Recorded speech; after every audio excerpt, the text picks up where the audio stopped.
అమ్మగారు అందున ముఖ్యమంత్రి ఫ్యాన్ పార్టీ అధినేత వైఎస్ జగన్ గారి భార్య వైఎస్ భారతి సాక్షాత్తు పట్టపు మహారాణి. ఆమె మనస్సు పడిందంటే చాలు, ఆ మనస్సు పెట్టి అడిగిందంటే చాలు, ఆ మనస్సు పడిన వస్తువు రెక్కలు కట్టుకుని వచ్చి మరి ఆమె ఒళ్ళో వాలాల్సిందే. లేదంటే ఆ తర్వాత చోటు చేసుకునే పరిణామాలు ఊహకందవన్న ఓ చర్చైతే ఇప్పటికే ఆంధ్రప్రదేశ్లో వైరల్ అవుతోంది. అలాంటి వేళ విశాఖపట్నం నగర పరిధిలో బీచ్ రోడ్డును ఆనుకొని అప్పుగర్ ప్రాంతంలో నిర్మించిన గాదిరాజు ప్యాలెస్ ను తనకు అప్పగించాలని దాని యజమానిపై సీఎం వైఎస్ జగన్ భార్య వైఎస్ భారతి ఒత్తిడి తీసుకొచ్చారని తెలుగుదేశం పార్టీ పొలిట్ బ్యూరో సభ్యుడు మాజీ మంత్రి చింతకాయల అయ్యన్న పాత్రుడు ఆరోపించారు. డిసెంబర్ 21వ తేదీ అంటే గురువారం విశాఖపట్నంలో ఏర్పాటు చేసిన విలేకరుల సమావేశంలో అయ్యన్న పాత్రుడు మాట్లాడుతూ, నగరానికి చెందిన వ్యాపారి రాజు మైసూర్ ప్యాలెస్ తరహాలో గాదిరాజు ప్యాలెస్ 10 ఏళ్ల క్రితం నిర్మించారని, అయితే ఇటీవల విశాఖపట్నం పర్యటనకు వచ్చిన సీఎం వైఎస్ జగన్ సతీమణి ఆ ప్యాలెస్ చూసి ఎంతో ముచ్చటపడి ఇది తనకు కావాలని ఆ ప్యాలెస్ యజమానితో మాట్లాడాలని తన వెంట ఉన్న కీలక వ్యక్తులను ఆదేశించారని,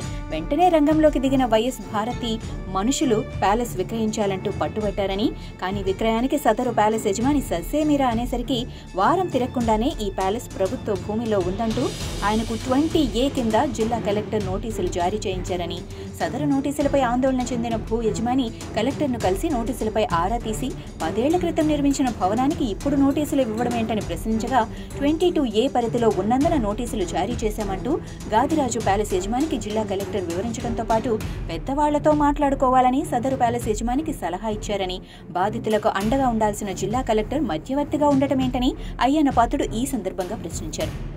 అలాగే సీఎం వైఎస్ జగన్ పై చాలా కేసులున్నాయని, వాటి వివరాలను సైతం ఆయన ఈ సందర్భంగా మీడియాకు వివరించారు. అయితే ఈ గాదిరాజు ప్యాలెస్ కోసం వైఎస్ భారతి ఒత్తిడి అంటూ అయ్యన్న పాత్రుడు చేసిన ఈ వ్యాఖ్యలు ఉత్తరాంధ్రలోనే కాదు ఆంధ్రప్రదేశ్లో కాకరేపుతోంది. వైఎస్ జగన్ ప్రభుత్వం కొలువుదీరిన కొద్ది రోజులకే రాష్ట్రంలో వైఎస్ భారతి రాజ్యాంగం నడుస్తోందంటూ ఇదే అయ్యన్న పాత్రుడు ఇటువంటి కీలక వ్యాఖ్యలు చేసిన సంగతి అందరికీ తెలిసిందే. అలాంటి అయ్యన్న పాత్రుడు మరోసారి, అది కూడా సీఎం వైఎస్ జగన్ సతీమణి వైఎస్ భారతి మీద ఈ తరహా కామెంట్స్ చేయడం అటు మీడియాలో ఇటు సోషల్ మీడియాలో హల్చల్ చేయడం, దీనిపై నెటిజన్లు తమదైన శైలిలో అభిప్రాయం వ్యక్తం చేస్తున్నారు. వైఎస్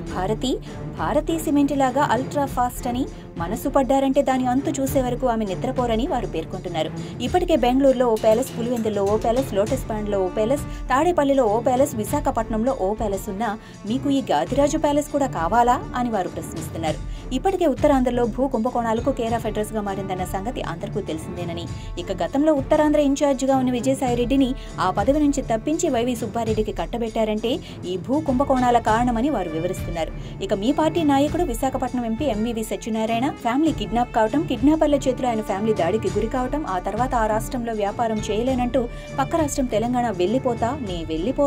వెళ్ళిపోతానంటూ మీడియా ముందే స్థానిక ఎంపీ ప్రకటించారంటే విశాఖపట్నంలో పరిస్థితులు మరి ఇంత దారుణంగా ఉన్నాయని అనుకున్నామని, కానీ నేడు ఈ పరిస్థితులు చూస్తుంటే పరిస్థితులు మరింత దారుణంగా తయారయ్యాయని అర్థమవుతోందని నెటిజన్లు ఈ సందర్భంగా పేర్కొంటున్నారు. విశాఖ కార్యనిర్వాహక రాజధాని అని చెప్పి సముద్రం సాక్షిగా ఉన్న ఋషికొండను బోడిగుండు కొట్టేసి ఆ కొండపై అక్రమ నిర్మాణాలు చేపట్టారని, ఈ అక్రమ నిర్మాణాలపై సాక్షాత్తు జాతీయ హరిత ట్రిబ్యునల్ ఆగ్రహం వ్యక్తం చేసినా ఈ అక్రమ నిర్మాణాల నిర్మాణం ఆగలేదని, వీటికి వర్తించని 22A నోటీసులు గాదిరాజు ప్యాలెస్ కు వర్తిస్తుందంటూ పేర్కొనడం విడ్డూరంగా ఉందని, అయినా 22A నోటీసులు అంటే వివాదాస్పద భూమి అని, అంటే ప్రభుత్వ భూమిలో నిర్మాణం చేపట్టారంటూ వివాదాల్లోకి నెట్టేయడమని వారు వివరిస్తున్నారు. మరోవైపు గుంటూరు మహానగరంలో శంకర్ విలాస్ హోటల్ పేరు తెలియని వారు కానీ, అలాగే గుంటూరులో శంకర్ విలాస్ సెంటర్ తెలియని వారు కానీ ఆంధ్రప్రదేశ్లో లేరంటే అతిశయోక్తి కాదన్న సంగతి అందరికీ తెలిసిందేనని, అలాంటి శంకర్ విలాస్ యజమాని రంగనాయకమ్మ గతంలో విశాఖపట్నంలో చోటు చేసుకున్న ఓ ఘటనపై సోషల్ మీడియా వేదికగా ఆమె స్పందించిన తీరుతో జగన్ సర్కార్ ఉలిక్కి పడిందని,